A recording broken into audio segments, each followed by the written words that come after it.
Sado görünürde yok ağam. Tepedeki Azat'tır. Tam sırasıdır. Şimdi vurma zamanıdır. Onu vurman demek Sado'yu vurman demektir. Sado'yu teslim almadan bir şey yapamayız. Hem onun yalnız olduğunu nereden biliyorsun? Bilmeyeyim ağam.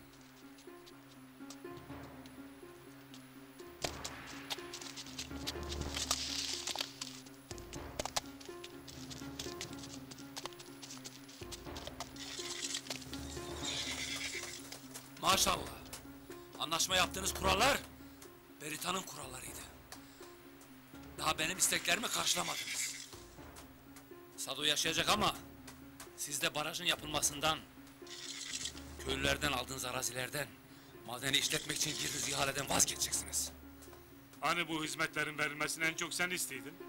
Bunun öncülüğünü sen yapıydın? Ben bu hizmetlerin olmasında engel değilim. Ve hiçbir zaman da olmadım. Ancak sizin işin içinde olmazsa karşıyım. Sado gelecektir. Sana gelince maşallah, seninle son karşılaşma. Sakın bir daha bu itlerinle karşıma çıkma. Yanlıştasın Azat. Sado'nun yaptığı bir cehaleti hepimize mal etmen doğru değildir. Her istediğini karşılamışım. Daha ne istiyorsun? Onursuzluğun, şerefsizliğin hiçbir zaman karşılığı olmamıştır maşallah. Bunu yalnız Sado'da değil, biraz da kendinizde aramalısınız.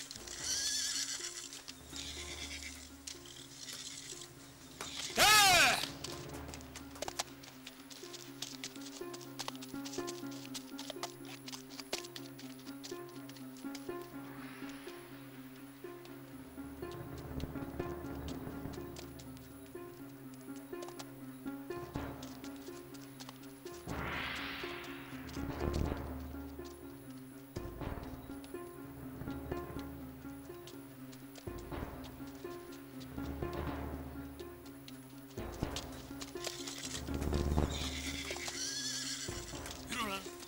Bir daha gözüme görünme.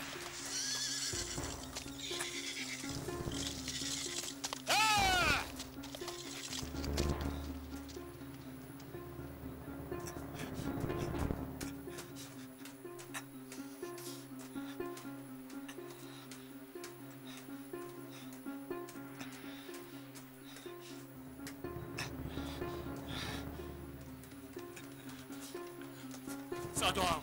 Ağam! Sado ağam! Nasılsın Sado ağam? Bırakın beni. Gelmeyin üzerime. Dur Sado ağam. Yardım edem. Bırakın.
Azat!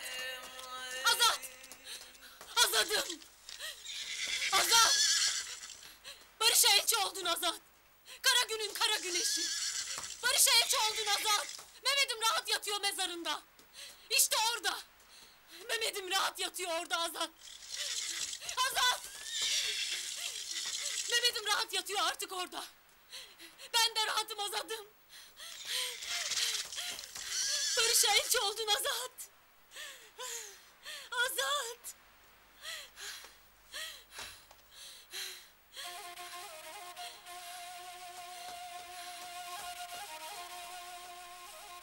Çektiğin acının sızısı halen izinde saklıdır. Sen Lermikan'ın gülü, Brejan'ın yiğit kendisi.